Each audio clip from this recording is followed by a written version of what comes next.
Hello friends, तो आज हम कंप्यूटर के अंदर कुछ बेसिक चीज़ को सीखेंगे जो कि बहुत ही इम्पोर्टेंट होता है और बहुत ही ज़्यादा यूज़फुल होता है। जैसा क्या कि जब आप अपने कंप्यूटर को ओपन करते हो, ओपन करने के बाद ना सबसे पहले हमें रिफ्रेश करना चाहिए, है ना। तो रिफ्रेश करने के लिए हम क्या करते हैं कि आप अपने माउस से राइट क्लिक कीजिएगा और रिफ्रेश वाले ऑप्शन पे क्लिक कर देना है लेफ़्ट, राइट, और रिफ्रेश वाले ऑप्शन पर कर देना है लेफ़्ट। ठीक है, इतना समझ में आ गया कि रिफ्रेश हम किस तरीके से करते हैं। ठीक है, दूसरा तरीका होता है कि आप इसको कीबोर्ड से भी कर सकते हो। कीबोर्ड से करने के लिए आप अपने कीबोर्ड में देखिएगा, सबसे ऊपर आपको F1, F2, F3, F4 इस तरीके से दिखेगा।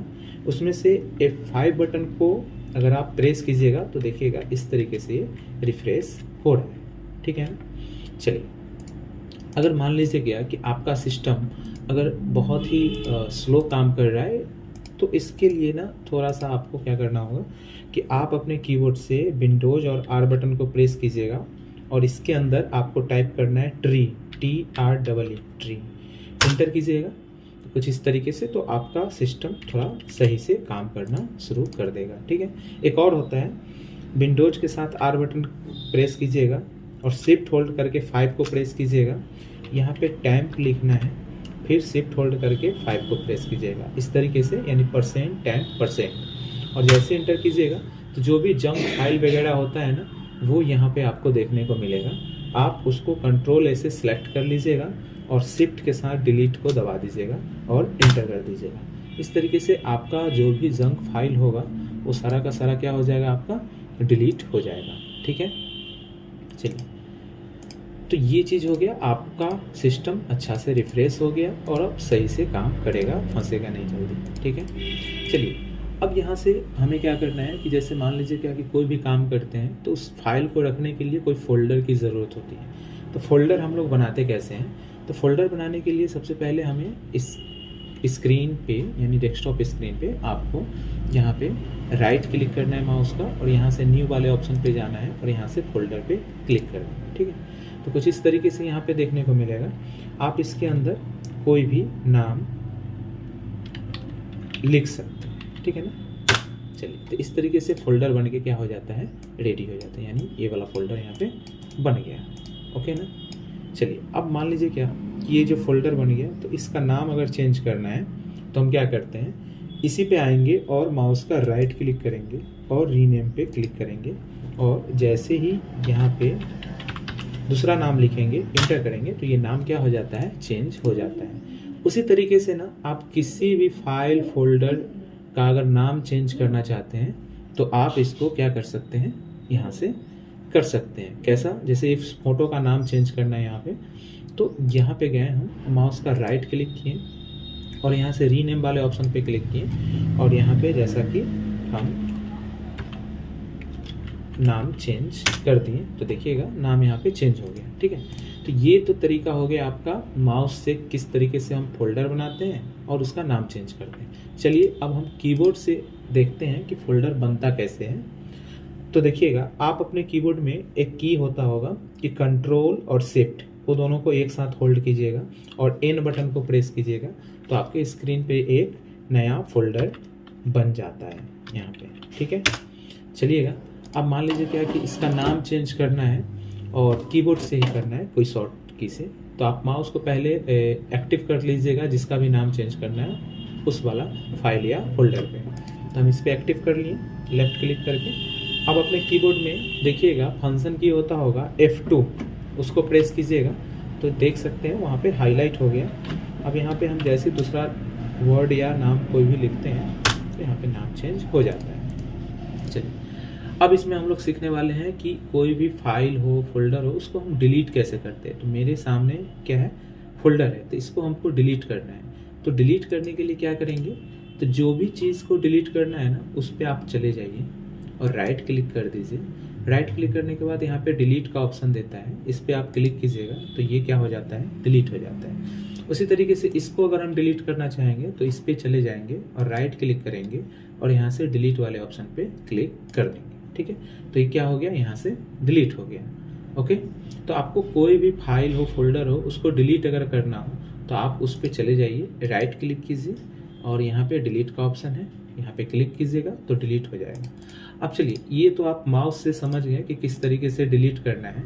अगर आपको कीबोर्ड से डिलीट करना है किसी भी फाइल फोल्डर को, तो उसके लिए सबसे पहले एक्टिव करना होगा, यानी उसको सेलेक्ट करना होगा। जैसे हमें ये वाला को डिलीट करना है तो हम यहाँ पे क्लिक कर दिए और कंट्रोल के साथ या फिर आपके कीबोर्ड में डिलीट बटन होगा उसको भी प्रेस कीजिएगा तो हो जाएगा, नहीं तो कंट्रोल के साथ डी बटन को प्रेस कीजिएगा तो भी आपका डिलीट क्या हो जाएगा, हो जाएगा। ठीक है ना। तो चलिए, आप अभी सीखें फोल्डर बनाना, फोल्डर का नाम कैसे चेंज होता है, उसको हम डिलीट कैसे करते हैं। चलिए अब हम यहाँ पे सीखते हैं फोल्डर को जो थोड़ा सा यहाँ पे एक न्यू बना लेते हैं। जैसे कंट्रोल शिफ्ट एन, यहाँ पे क्लिक किए, अब यहाँ पे हम फोल्डर बना लेते हैं। ठीक है ना। अब जैसा क्या कि इस फोल्डर को डिलीट जब हम किए तो वो डिलीट होके ना आपके डेस्कटॉप पे एक आइकन होगा रिसाइकल बिन का, ठीक है ना, उसमें चला जाता है। अब हम देखते हैं क्या कि जो भी हम फोल्डर डिलीट किए हैं इसमें है कि नहीं, तो हम यहाँ पे आ गए और इस पर राइट क्लिक किए और ओपन कर दिए। तो देखिएगा कृष्णा नाम से, यू नाम से जो भी चीज़ हम डिलीट किए थे वो यहाँ पर है। अगर हम चाहते हैं क्या कि यहाँ से हम इसको बाहर ले जाएं तो हम यहाँ पे आएंगे, राइट क्लिक करेंगे और रीस्टोर वाले पे क्लिक कर देंगे तो यहाँ से गायब हो गया और ये चीज़ यहाँ पे आ गया। अब मान लीजिए क्या कि आप किसी दूसरे के कंप्यूटर में कोई वर्क कर रहे हो, आपका कोई फाइल है या कोई भी ऐसा डॉक्यूमेंट है जो कि उसका यूज करके आपका काम होना था, वो काम हो गया। अगर आप चाहते हो क्या कि वो फाइल या फोल्डर उसके सिस्टम में ना रहे, हमेशा के लिए डिलीट हो जाए, तो जैसा कि अभी हम डिलीट किए तो वो तो रिसाइकल बिन में आ गया ना, लेकिन हम चाहते हैं कि डिलीट करें लेकिन वो रिसाइकल बिन में नहीं जाए, परमानेंट के लिए डिलीट हो जाए।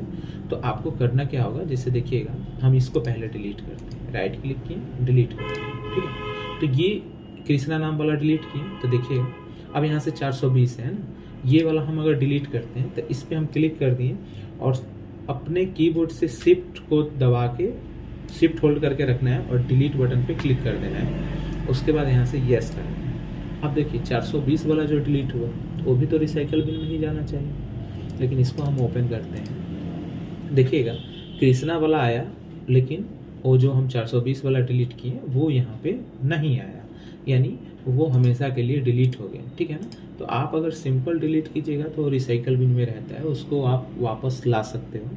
ठीक है, चलिए तो इतना आपको समझ में आ गया होगा। अब यहाँ पे करना क्या है कि जैसे हम कोई भी फोल्डर बनाते हैं, चलिए हम यहाँ से फोल्डर बना दिए।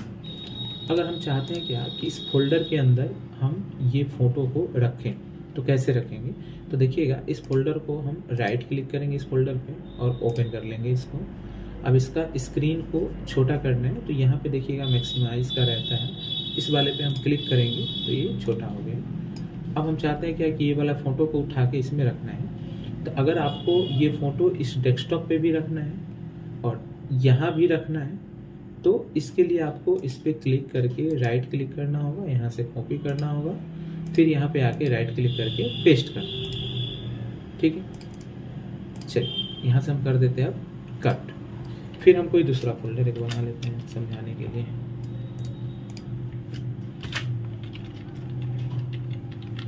चलिए अब इस फोल्डर को हम ओपन करते हैं। अब देखिएगा हमको यहाँ पे नहीं रखना है, सिर्फ इसी में रहना चाहिए, इधर आ जाना चाहिए। तो इसके लिए क्या करना होगा, तो इस पे जाना होगा, राइट क्लिक करना होगा, यहाँ से कट करना होगा और यहाँ पे आके राइट क्लिक करके पेस्ट करना। तो देखिएगा यहाँ से गायब हो गया। तो दो तरीके से आप किसी भी फाइल को रख सकते हैं, या तो कॉपी करके पेस्ट कर सकते हैं या उस जगह से हमेशा के लिए हटा के किसी दूसरे जगह आप रख सकते हैं। ठीक है, चलिए इतना समझ में आपको आ गया होगा। अब मान लीजिए क्या कि कोई भी फोल्डर में पहले से कोई भी फाइल या फोटोज कुछ भी, उसको हमको डेस्कटॉप पे लाना है, तो सबसे पहले इस फोल्डर को ओपन कर लेंगे। अब यहाँ से हमको हटा के बाहर लाना है, तो अब हम यहाँ पर आएंगे, इस फोटो पे क्लिक करेंगे राइट और यहाँ से कर देंगे हम कट, फिर बाहर आते हैं, राइट क्लिक कर दिए, कर दिए पेस्ट। अब देखिएगा यहाँ से गायब हो गया। ओके ना। तो इस तरीके से हम क्या कर सकते हैं, इसको यूज कर सकते हैं। तो जैसा कि आपको इसमें समझ में आ गया होगा कि बेसिक कुछ चीज़ है जो आपको ये सब आना चाहिए। ठीक है ना। नेक्स्ट वीडियो में हम फिर लेके आएंगे कुछ और।